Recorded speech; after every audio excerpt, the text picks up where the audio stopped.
The good news is I'm not your speaker today. I am here for a brief welcome and to introduce our moderator. We want to thank you for joining us for our spring summer residence panel today. You've got a very unique opportunity to hear about life at RWC from the best people that you could hear about life at RWC. That's not the staff, that's not the marketing department, that's our residents who make this the home. And it truly is their home. We have a saying around here where we work in their home, their home is not our work. So you will hear from them today, and I'm not going to introduce them right now. They'll briefly introduce themselves in a little bit, but you have a much more thorough introduction for each person on the panel today in your at your tape program. So I'll refer you to that. If you need anything while you're here, please let one of us know. Restrooms are available out this door or that door, out either hall. They'll be to your left on this hall, your right on this hall. But if you need any assistance with finding those, let any of us know. So we, on behalf of the whole resident community here, welcome you to our presentation today. Thank you for coming out and joining us for the panel discussion lunch. And it's my honor right now to quickly introduce our moderator. We really could use the rest of our time introducing our moderator today. We won't embarrass her quite that bad right now. Ms. Jane Higgins is going to come to the podium to moderate the panel here in a few minutes. I have had the wonderful honor of knowing her since before I joined RWC 25 years ago. So we go back a bit. Yes, we had our first meal right in this area right here, late 25 plus years ago. So she will do a wonderful job with that, among her maybe other accolades. In her quite active life, she's very active not only here at RWC but out in the greater community. She's a former president for a resident association and member of our corporate foundation for which she has a wonderful background and a wonderful supporter of RWC and its foundation.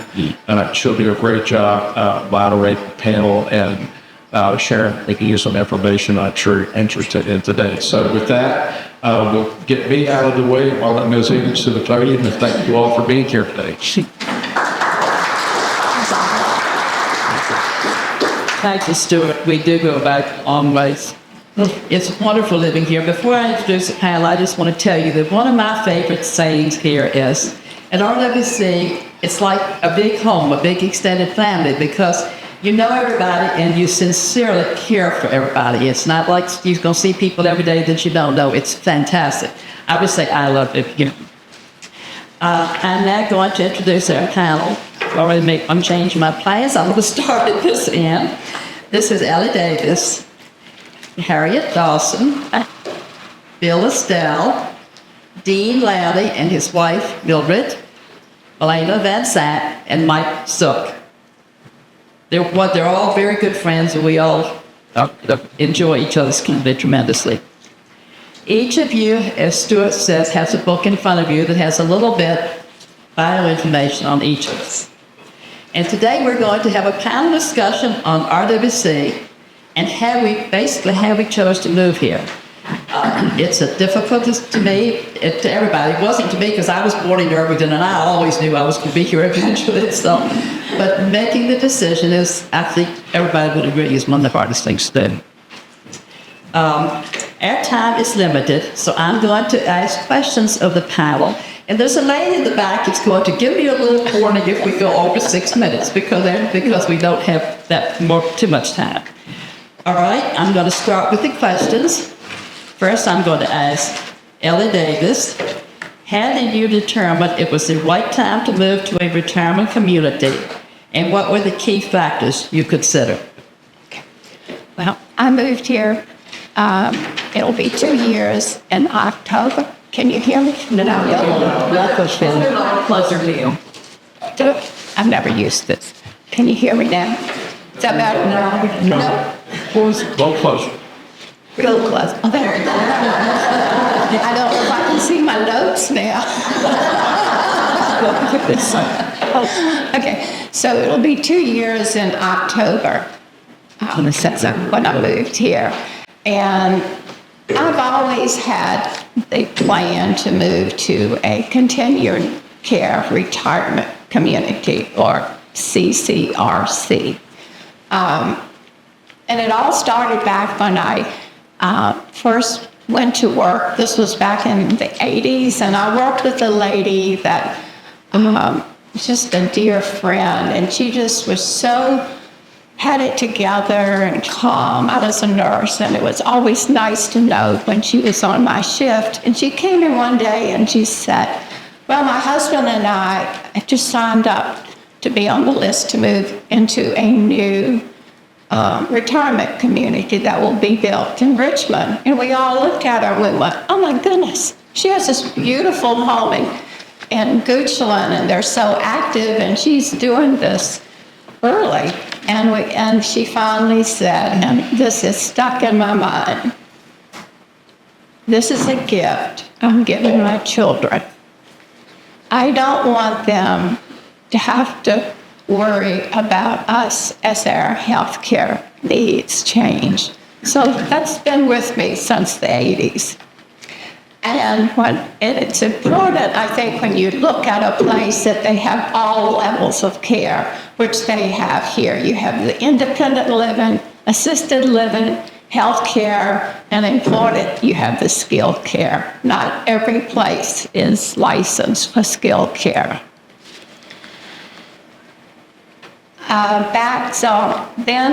Let's see, 2013 was when my husband started to have some health issues. So that's when I really started looking at places. And we were from the Richmond area. So the first thing I do is put my name on a list at one of the homes there. And when I took him to look at it, he didn't even see the inside. We looked at it and he said, there's no level. It's not level. I'm right there in a walker, and one day I'll be in a wheelchair. So that crossed that one off the list because we wanted independent living. And then we got to know RWC just through, he had a form of Parkinson's, so he joined the exercise class, and we became very involved in the Parkinson's support group. So that was a key factor for him to come here. He was in the healthcare from 2016 to 2019, and at that time I was not ready to come here. So we were fortunate that he was able to be a resident from the community. Then after his death in 2019, I got to thinking, it had been 3 years I had taken care of the house while he was here. And then after his death, I really started looking more into where I was going to go. And first place, I was going to go back to Richmond because that's where I grew up. I still had family. And I will say I put my name on 2 other lists there. One was the Westminster Canterbury in Richmond, and they had a new project where they were going to build some new apartment buildings. So I thought, well, that sounded good because it wasn't high-rise. They have high-rise. So I put my name on the list, put my 10% down, and that's where I was going to go. Then COVID came, and everything slowed down. So then I guess it was Lauren called me in the spring of 2022 and said, there's a house I think you might be interested in. And I had looked at other houses here. I looked at other houses in Richmond. And when she showed me the house, I just knew, that's it. And the reason I knew is because I grew up in the country. I don't like living in the city. I like the quietness. I like the size here. And I just knew that was it. And so, believe it or not, it's almost 2 years ago. It was on June the 8th that she called and said, the house is yours if you want it. I'll never forget that day. The things here I really like. I love to be outdoors. I love nature. It's quiet. Oh, my time is up. Almost not. Okay, well, I'll leave it. I will say one more thing. I love the nature and everything. And then a concern for me was my children. You know, we had been coming to the River House since 1980. I thought it'd be easier if I went to Richmond because they grew up in Richmond. But when I told them about this house, they said, Mom, Ellie, I have stepchildren. We'd much rather visit you at the river than Richmond. Oh. And a whole lot more, but maybe I can say that later. And we are so delighted you made that decision. I will say one quick thing about family. When my husband was in healthcare, like you say, I was here almost every day for 3 years. And everybody here, you come to a family. It's just so special. Thank you. Melena Van Satt? Was there a fear of losing your independence when considering a move to Rappahannock, Westminster, Canada? And how did you balance independence with the benefits of community living? I have a malfunction. Hold it down. Thank you. Thank you, Jane. I think I will be answering this probably piecemeal. But since I'm a very poor extemporaneous speaker, I turned out to be more extemporaneous. I will be reading from my notes. I hope you forgive me. So my husband and I moved to RWC in 2004. I was 67 years old, and this will bring both you and me to the inescapable conclusion that I am now 87 years old. This child. From the first day here, when my husband required unexpected medical treatment from our excellent clinic, these past 20 years living on this beautiful campus have been a blessing. I have received the best care day in and day out and formed friendships for life. After our move here, my husband and I had 9 glorious years of carefree travel within the United States and abroad during his lifetime. Because his parents had lived on a continuing care campus, we had fully understood that at RWC we would gain freedom and independence without the hassle of keeping up house and yard and all the work affiliated with it. Having visited RWC many times, my own children planned to explore in time continuing care campuses for their own life. We realized that it may take the support of a proverbial village to raise senior citizens to a contented and secure life. RWC is such a village. Residents and dedicated, well-trained staff unite to form a caring unit. As I thought about what I wanted to share with you, I suddenly had an insight. Here, given more time for a leisurely life and contemplation, I have met an important person, perhaps the most important person of my life. Me, myself. If you have had a chance to glance over our bios, you may have noticed that my background differs greatly from any of our panelists, although all of us are united in our appreciation of our lives here at RWC. My early childhood was pockmarked by the dictatorial Nazi regimes of Germany and Austria, culminating... Excuse me, your mic went off. You might have tapped it with it. Oh, sorry. I'm not very good with this. Okay. I'm sorry about that. All right. So my early childhood, no, it went off again. Was it on? Yeah. This brings some drama into everything, right? We need our head man to take care of this. We're good. And this is a good example. Anything goes wrong, you just call my food up. So my early childhood was pockmarked by the dictatorial Nazi regimes of Germany and Austria, culminating in World War II, which called on so many sacrifices from all of you in the United States. After the war, we had the bad luck of settling in Prague, the Czech Republic, just before another totalitarian regime took over the Czech communists.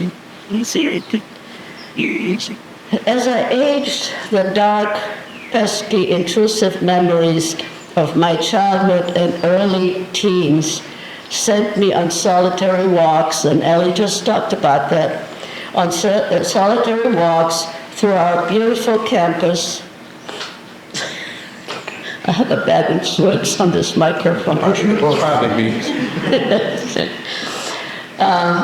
So, beautiful walks through our beautiful campus, which is our bird and butterfly sanctuary and a sanctuary for animals, trees, plants, and people.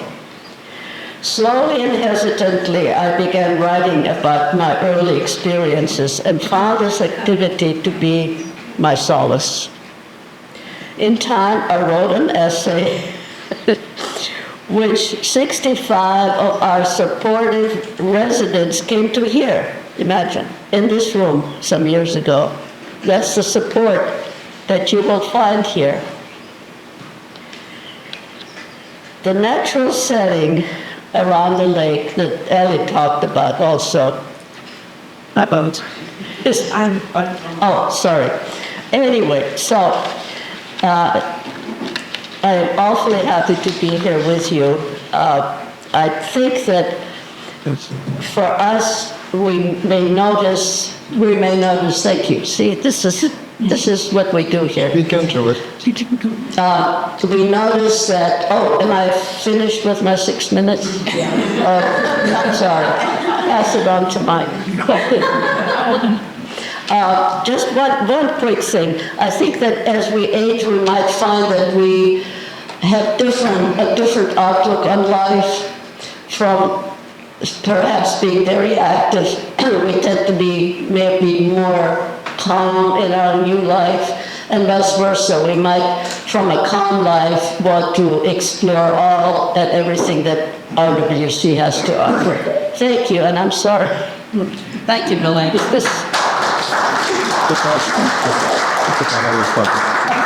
Oh, it's a battery problem, not I. Mike Stowe, how has life at Rapine Westminster Canterbury supported your transition and enhanced your daily living? I guess that's me. Yes, that's you. What? Is it on? Yes. Okay.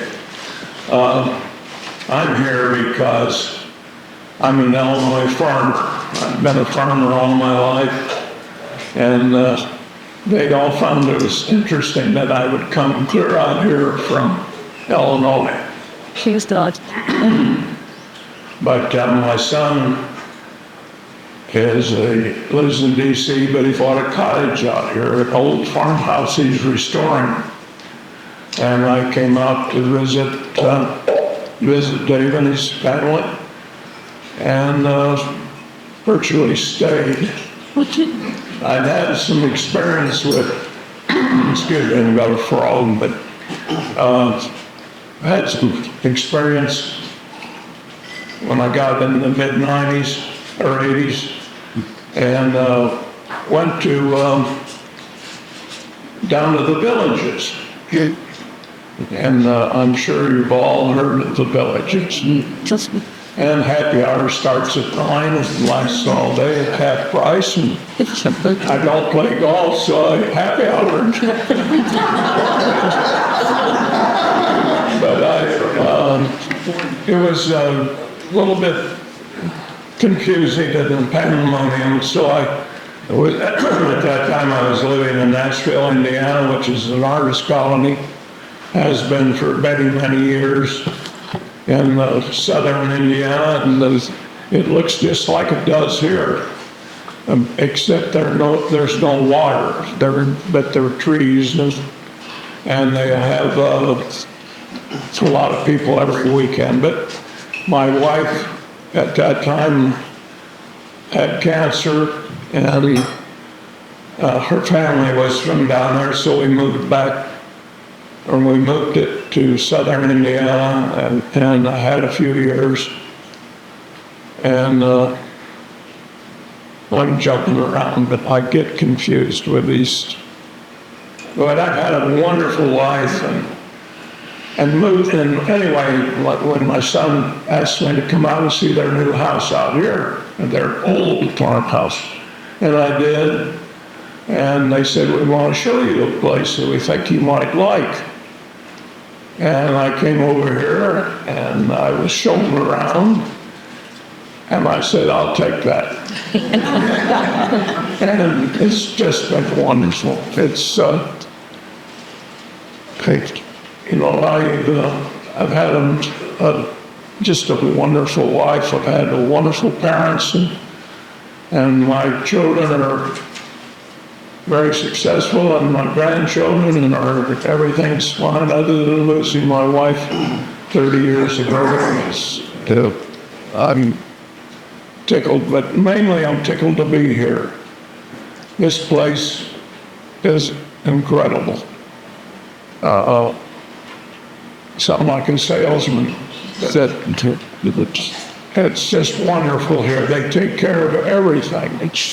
I woke up one night back on the farm and decided that I was spending my entire life taking care of material goods. And so I had a friend over in Bloomington, Indiana, that had an auctioneer. And I called him up and said, I want to sell my house, and can you get rid of things? And he said, sure. And so he brought a semi over and half a dozen men, and they loaded everything in my house up, and I sold it all on eBay and moved out here in my car. And I have an apartment. It's more than a one-bedroom apartment. And it's just delightful. It's my man cave. And you're all welcome to come see it if you'd like to. If I'm not there, the doors are open. I've had some medical problems. Being I needed I got a new hip 10 years ago. But I needed the knee to follow. So at Christmas last year, I had a new knee put in, and the hospital in town is amazing for a small community. It's first class, as all the facilities here. They go out of their way to take care of you and make sure things go well and follow up. And if you need a specialist, they have the ability to get you wherever you need to go, if it have to go clear to Richmond, or if it can't be handled locally. Well, again, I've lost my thought. I'm glad I'm here. I guess I ought to tell you a little bit about my farming. We have my grandpa Zook was a Mennonite from Lancaster County, and here I'm back at Lancaster County again. I'm about out of time, you're lucky. But he walked to Illinois when he was he was born in 62, he walked to Illinois in 72 and started working on farms. My other grandpa was born at about the same time, and he was a country doctor. He serviced everything with horse and buggy, and then we progressed from there. We've had a very, very difficult spring. We finally got done planting 2 weeks ago, and all those storms you saw in Texas came up through Illinois, Indiana, and flooded everything. But we're surviving. Anyway, this place is unbelievable. The care they take care of you here, the help here goes out of their way for anything. Any time of day, any day of the week, you can get anything you need. Mike, excuse me, I would also like to say, if you're ever walking Randy, I know your time is up, but I want to say that he has the most beautiful patio inside this apartment. He's on the first level, and he has the most gorgeous flowers. I try to walk around the premises at least 3 times a week. You always have to look at his flowers. They're gorgeous. Thank you, Mike. Thank you. Thank you. Dean and Mildred Lowry. Quick 6 minutes. I'm just getting warmed up. Mike, maybe we'll have some time later on that you can finish. Okay, Jack. It's a wonderful story. I love his story of how he decided to move in so far. Dean and Mildred Lowry. What are the advantages of living in a community that offers a full health care program, including assisted living and nursing care? The two of you, however you like to do it. Well, it's wonderful. It's wonderful to live here because we have needed both services. We moved here in 2017, and in 2018, Dean had a massive heart attack. And this place here got him to the hospital, and the hospital got into Richmond and saved his life. But I have had extremely bad episodes of upper respiratory infections. And I had to have at-home care, which they offer here. And they took care of me. And then one night, after they had gone, well, Dean can tell you he could not get me to respond to him at all. So he just called the front desk. They sent somebody down and took me over to assisted living, and that's where I spent the next 3 months. But it was wonderful. The people here, the workers here are just so fantastic. If you decide to move, you will love it just as much as I did. But then after I got in assisted living, Dean was in the apartment by himself, and he thought he had sciatica. Actually, he had a compression fracture of his back. And so I told the nurses down in assisted living that I thought he should be down there too. And so they managed to move him down to assisted living also. And we were there together. All we had to do was walk across the hall to visit each other. And the care that we got was just amazing. Everybody who works here, everybody who works here loves everybody who lives here. And everybody who lives here loves everybody who works here. Because they're just... This is our home, and all these people who live here are our family. Do you have anything you want to say? I got to talk. I'm what's matter with these microphones. I only spent 40 years at the radio station talking to microphones. It's like like you said, I walked all the time, and when I came here, I had bike trails and sidewalks. I could walk every morning until one morning I had a widowmaker heart attack. Only it didn't work because I'm still here. And we've had several incidences that go through life, and help, it's here. And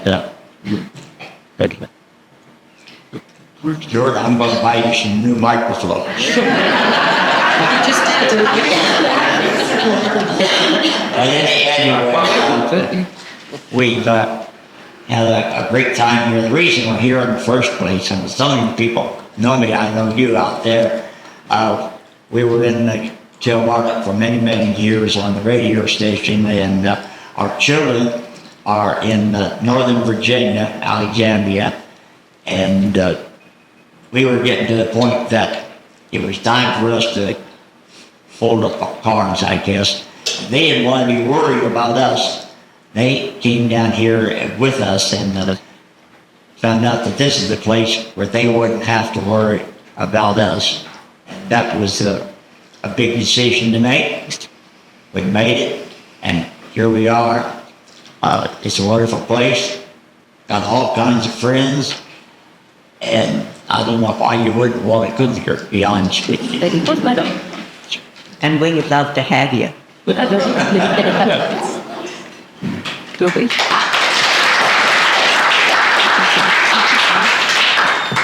would like to add to that, if it's okay. My husband, unfortunately for me, passed away 16 years ago.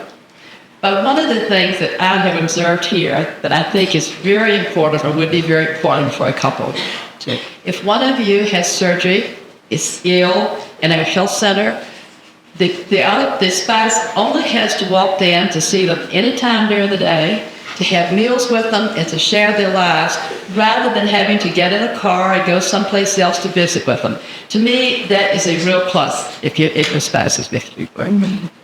Thank you, Dean and Mildred. Thank you. My mic's still working, by the way. It's pretty quick on me. Ellie Davis, we have another question for you. What are the advantages of a life care community versus continuing care? Well, my husband had continuing care. When he was at home, I used the services of at-home care here. It started out like once a week, and then it started out once a week, so I could go. I love to play golf, so they would come stay with him so I could play golf. And then it gradually increased into the point when I had to have someone at night because he had a lot of falls, and I really got tired of calling the neighbors to help, to get him up. So as things progressed, we had around-the-clock help, and that got to be rather expensive. So then we looked into the health care here.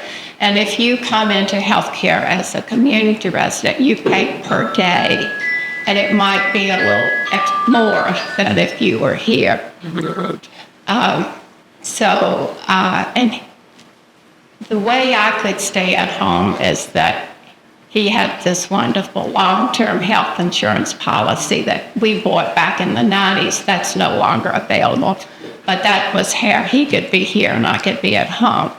So when I moved here, so now I am under the life care contract. And I still have that health insurance policy, life insurance policy, which was a big advantage when I moved here because my entrance fee was less. I got that policy out yesterday, and I looked at the cost of being in health care per day, and it's amazing the difference that if my husband were living today, what the cost would be. And I figured out that because I'm here, I know what my monthly bill is going to be rather than paying every day. And I added up, I'm not going to tell you the figures, but I was really shocked of the difference. That if I were, it is a huge difference because if I am in my house and I have to move to healthcare, my rate is still going to be the same. There may be a few extra charges, but I can budget. I know what it's going to be, and that's very reassuring. Thank you. I remember seeing the wonderful care you gave your husband. Well, that was with the help of at-home care. I was here. Yeah. Well, I remember seeing you here every day. Harriet Dawson. What financial considerations and practical steps did you take when deciding to move to Rappahannock, Westminster, Canterbury? And how has the move benefited you? Well, I'm suddenly beginning to realize why I spend an hour and a half to 2 hours at every meal in the dining hall now. The stories here are fascinating. But I got to answer my question. Although I may not have been aware of it at the time, my financial planning to come here actually started in 2007 when my mother was diagnosed with breast cancer. At the time, she lived 6 hours away in North Carolina. Her treatments were weekly, and living the closest to her, I traveled there each week to be with her, and I would have not have wanted it any other way. However, as her cancer spread, she was often taken to the hospital for tests, dehydration, or other treatments, which meant more trips to North Carolina. Later, 24/7 care became necessary as she wanted to stay in her home, the home she and my dad had built and where I grew up. More trips to North Carolina. And then there was the maintenance of her home, the food for her and her caregivers, renovations to the house to meet her ever-changing physical needs. And I wrote checks, check after check. In 1 year's time, I wrote checks totaling over $200,000, and that was just for her caregivers. So I started making mental notes. And of course, I was never in the right place at the right time. Back in Williams, during this time, I was building my dream home, a 2004 Cottage of the Year in Coastal Living magazine, thank you very much. And I lived in that beautiful home for 12 years. But the questions started to overwhelm me. Was there ever going to be an end to the maintenance needs, to the service contracts, to the landscaping, the decorating, the insurance, the taxes? I made more mental notes. And a new plan started to emerge. I decided to sell my dream home after 12 years and to rent for approximately 2 years and fulfill another dream, to travel for a year. Approximately 3 to 4 years prior to actually coming to RWC, I had my first meeting with Lauren. I came with a friend who was also interested in coming here.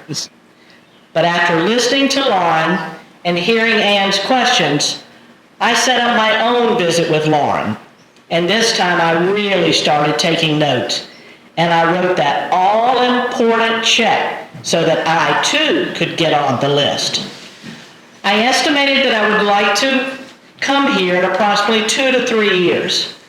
You see, I would be turning 70 about that time, and that is when I had promised myself I would have a firm plan in place that did not involve travel for my children, a place with low maintenance, health care options, and excuse me, but yes, I still wanted to have a little fun.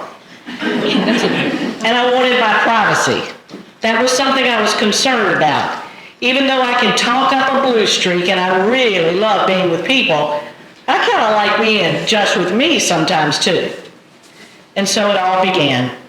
I wanted a cottage. No, I want an apartment, but on what floor?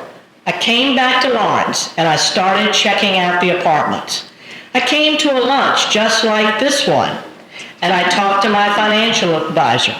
I took that financial tool, in which if you haven't done that, you need to explore that online. It'll cause you to think about things you may not have thought about in regards to financial advice. And then I had a one-on-one meeting with Wade Bishop, who was at that time the CFO of RWC.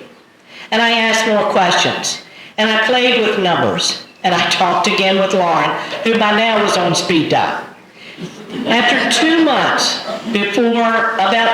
before my year-long trip was to start, I met again with Lauren, and this time I brought pictures and measurements of the furniture that I felt I just had to bring with me. Lauren allowed me to measure, play, adjust, measure, play, adjust, and I committed to definitely wanting an apartment. And I told her my dream would be to move in September 1, 2023. Lauren said she would stay in touch, and do the very best that she could. We confirmed contact information. I made notes again about renovation options. Got rid of the furniture I could not bring with me to RWC, packed the car, and put everything else in storage. And then I took off. It was September 1, 2022. Lauren, true to her word, stayed in touch. And I became conscious of the early commitment date option, which I truly wanted to take advantage of that because it would save me some money. But was it possible? But I went ahead and I committed. I committed that if something became available, I would take it. So Lauren, working hard by phone, video, text, and email, offered me 3 apartments, 2 on the second floor, 1 on the first floor. She sent me videos of each one and gave me lots of information, and I made my choice. Then I started the application process. See, just because I wanted to be here didn't mean they were going to accept me. I was back in college making applications regarding finances, my educational background, my mental abilities. Don't worry, it's not that scary. I made it for goodness sake, but there was lots to consider. There were renovation choices, decisions that had to be made. And Lauren very correctly estimated approximately 4 months from the time I was accepted until the time I would be able to move in. So time was ticking by. Would my dream of December 1, 2023 come true? My storage unit lease was ending August 31st, 2023. My last stop on my year-long travels was August 23rd. Could I book the move-in company? Could I have an earlier move-in date for just my furniture and not me? Could I get my daughter's stored furniture to her in Winston-Salem? It took lots of note-takings, lots of planning, lots of phone calls. But on September 1, 2023, my body was in my bed. My head was on my pillow in my beautiful 1-bedroom, first-floor apartment. My walls were the color I had specified. My overhead fans worked like a charm, and my hardwood floors were gorgeous. My dream had come true. How about your neighbor? And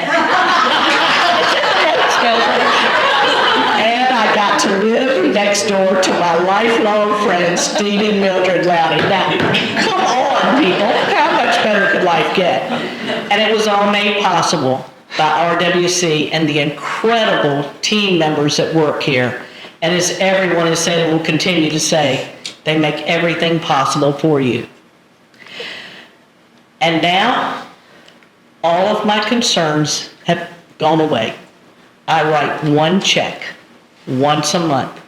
And when I want to go travel, I simply pack my bags, flip off the light, and lock the doors.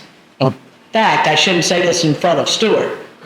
One weekend, I didn't even lock the door. Came back to an open door.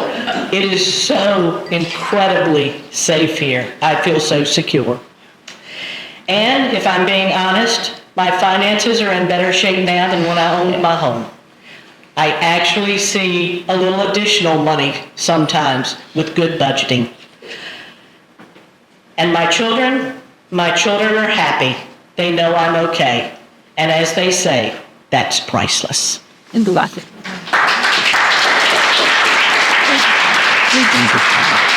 Thank you, Barrett. And don't forget, I'm first on the list for the next trip that you take. Yes, you are. We're planning that trip too. I love to travel too. Bill Estelle, how did you manage the emotional and practical aspects of downsizing and moving to Rappahannock West Vista, Canterbury? And how did your family support you during this transition? How would you like? Good morning. Like, Talk. okay. Good morning. I usually don't have trouble with this. I don't have trouble in using the mic. First of all, I want to tell you that my wife Jenny and I had no intention of ever coming to a retirement community. We discovered the building in 1978, and we bought a lot in White Sand Harbor near Edwardsville. And that was going to be the home of our dream home. And for 10 years, it was called Jenny's Folly. Well, we built the house in 2018, and it was so beautiful, it was just called The Folly. As I said, this was where we were going to live for the rest of our lives, and we had no doubt that that was going to happen. However, metastatic breast cancer took another time. And Jenny suffered for a few years, and finally the surgeon said, I can't do any more, and I recommend you call Hospice of Virginia. She did, and she lived at home at hospice for 18 days. Jenny was a registered OB/GYN nurse at Georgetown University Hospital. And when she retired, I had already retired from the Navy. I was teaching high school math at Wakefield High School. So we decided to come down full time in 2008. And so this was our home during that time. And it became the center of the family, because for every holiday, every vacation, the kids would come. We had a 5-bedroom, 3.5-bed house. And we had room for all the kids. And they came, and we enjoyed it, and it was a wonderful, wonderful time until the cancer. Jenny died on Halloween 2019. And I stayed in the house by myself with my 4-legged chocolate labrador, and we lived there for, I would say lived, we stayed there for almost 2 years, until my daughter showed up one day and said, you can't live here anymore. You're 81 years old, you're 25 miles from a hospital, and all you have in Northumberland County are volunteer health groups. So what we are going to do, I made a reservation for Rappahannock, Westminster, Canterbury, and by the way, it's tomorrow, and we're going to go talk to some folks. I must explain Marty first of all. Marty is a retired special foreign service officer. She's a special foreign service officer who retired from the State Department. And Marty is 13 months younger than her sibling, Andy. Andy is my older son. And she has been in charge ever since she told Andy when she was 5 years old that he was adopted. And Andy wasn't really sure for a long period of time. But anyway, when she makes up her mind, that's the end of the drill. So we came to RWC, talked to Lauren, talked to Sarah, and I think it was Sarah's first invitation when we came. And we went through this thing, and when I walked on the campus, I said, what is this? This is a community. It's not a retirement center. This is a community. Well, it turns out it is a community. And it's very well situated. We came in, the grounds were pristine. It was just absolutely beautiful. And so I looked around, we talked to Lauren, and I said, no, you're right, this is where I belong. So we made the decision. I'm going to put the house on the market. We'll get all the paperwork that Harriet went through. We got ready to go. And when I told my son that I was going to sell the Folly, he was very upset. He said, Dad, that's been in the family for years, and everybody came there. And I said, you're right, son, it was. When your mother was here, it was a home. With she's gone, it's a house.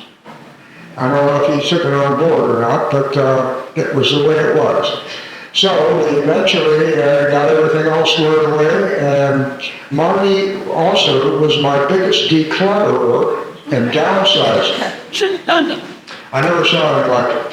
I had a 49 Chevy pickup, and every day she came down and there'd be that white garbage bags in the front hall, and she says, "Put these in the trunk and take them to the dump. Don't look inside, just take them to the dump."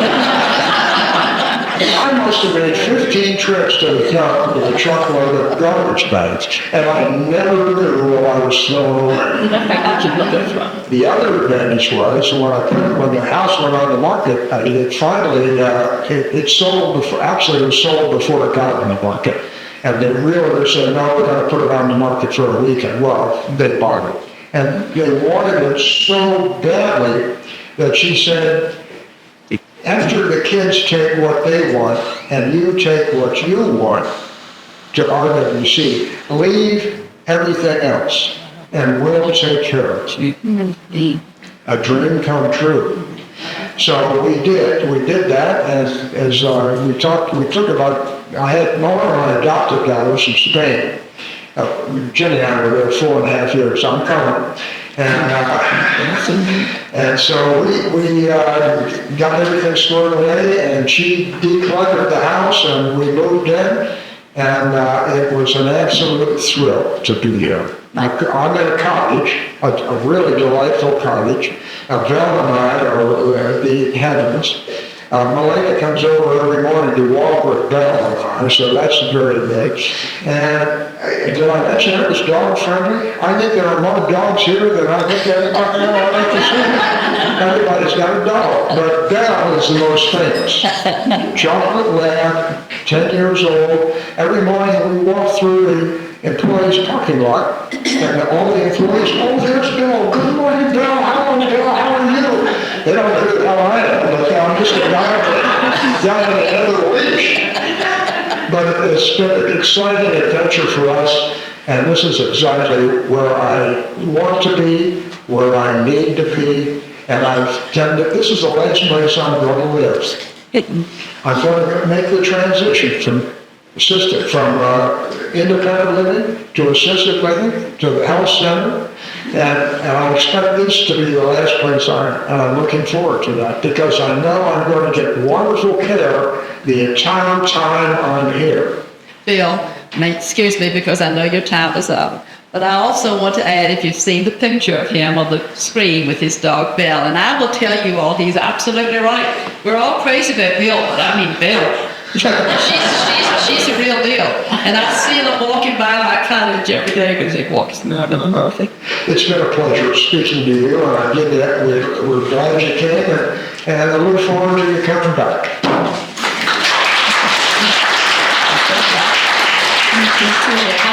Can I just say something? Sure. There are cats here too.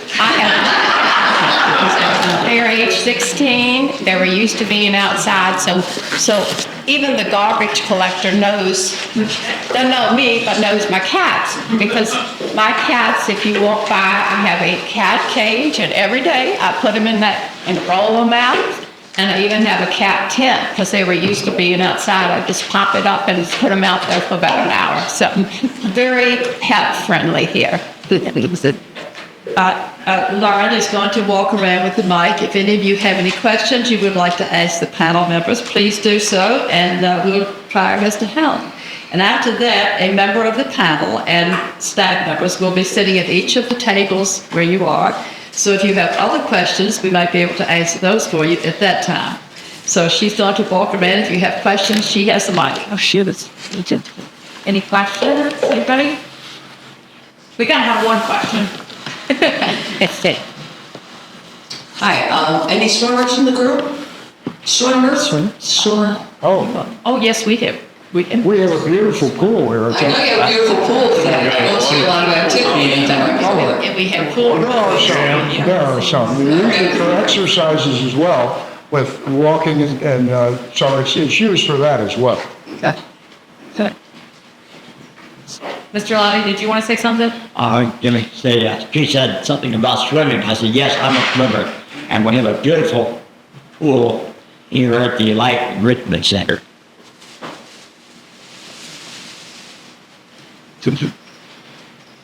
Yes.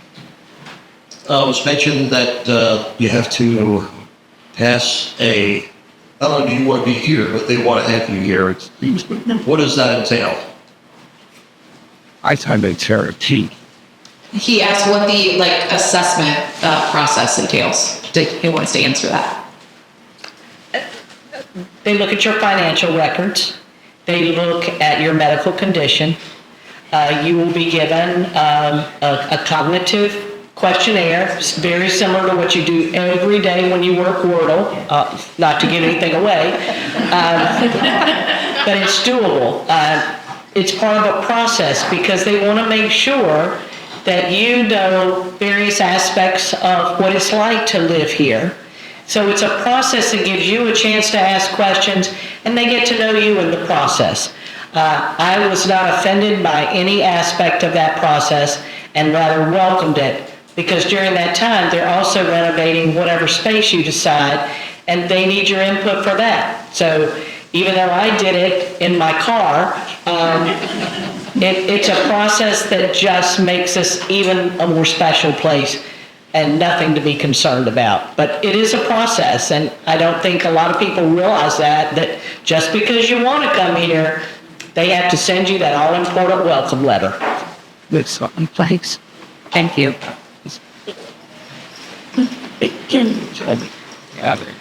Approximately how many residents do you have here, and what is the ratio of nursing care to patients in your skilled nursing care facility? Stuart? I can probably answer that. We have about 260 residents, and in our health center, we have 42 beds. And then in our assisted living, our suites can have a couple of them if they want, so some of them are dual occupancy. So Stuart, what was that? It used to be 38, but with the small house, what is it now? 46. 46. They're in, how hard is it to get help for your nursing care? We're hearing throughout the community that there's a real shortage of transit-sensitive aging, and that they have a lot of trouble getting healthcare workers when they go in and out. But are you seeing that problem in this community? Sir, you want to answer that question? So, as you said, recruiting is a challenge. The entire workforce marketplace is, I think we'd be fooling ourselves if we said it was anything other than difficult. The Northern Neck is a definitive size, and people decide to live here. So our HR department, our human resources folks are very active in recruiting. We're basically always recruiting because healthcare, we have almost every job you can imagine here. At this point, the only thing we really don't have is a nuclear engineering department. You're probably thinking about that. We really do. So, we employ a lot of different gifts and talents across our organization here. And we're actively recruiting. So, and I'd be telling you a story if I told you it was a real easy workforce marketplace right now. It's not. And all we can do is continue to recruit. We think we offer competitive package for pay benefits and all the way through. And we can offer the best resident community to work for in the Northern Neck and anywhere around here. I can promise you that. So, but it is a challenging marketplace, and I think only getting more challenging as we go forward. And what that puts us in a position of doing is looking for other ways that we can make sure that we're always able to provide the care that our folks need here. One of the things that we're doing that's just really new for us in that regard is we have a virtual healthcare platform that connects us to a physician group that's available 24/7. So that doesn't replace one's primary care physician, but it does again, to give us alternatives to augment that whole healthcare we've been doing, our overall staff appreciation programming for a week. So those are some of the things we try to do to just enhance our recruiting efforts. And our residents have been, you'll see a note go by on the screen if you're looking at those. The residents have realized that, you know, the healthcare workforce is critical to their quality of life here. So about 18 months ago, the group started specifically raising funds for scholarships for healthcare workers to provide education and support while they're going through education. And they started a grassroots effort to fund that scholarship fund to try to rank it up to an endowment that would continually be able to provide scholarship funds every year.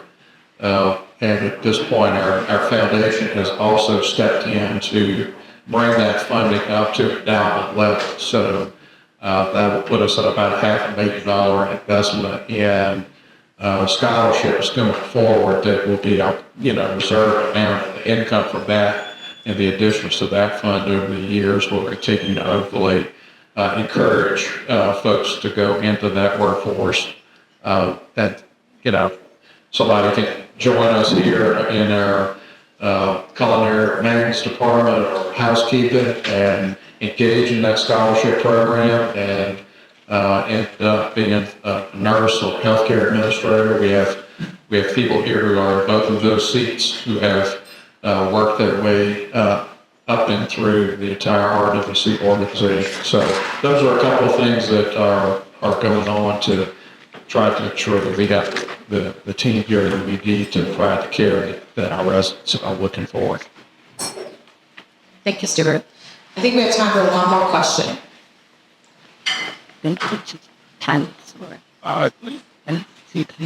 I believe one of your candidates mentioned that a knee replacement or hip replacement. I was just wondering if somebody's living independently and has some sort of surgery along that line, is there temporary help available here for support?